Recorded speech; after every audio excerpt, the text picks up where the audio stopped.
तू आज बनवा छेनापोड़ केते सारा पूरा छेना माने क्षीर जेहेतु दुकान को आसला छेना छिड़गला आउ भाविला गोटे छेनापोड़ बनवी चलतु आज बनवा छेनापोड़।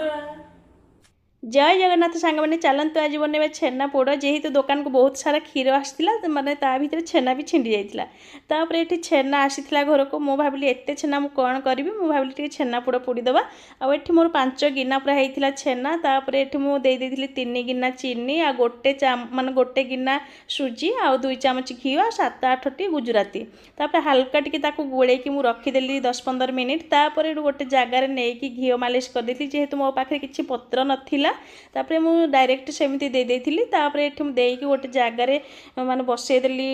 माने गैस रे बसै सला परे तळे किछि न पुड़िया पई लुण दे देथिली तापर गोटे स्टैंड देथिली तापर गोटे घंटा पई माने छाड़ देथिली छेनापोड़ होबा पई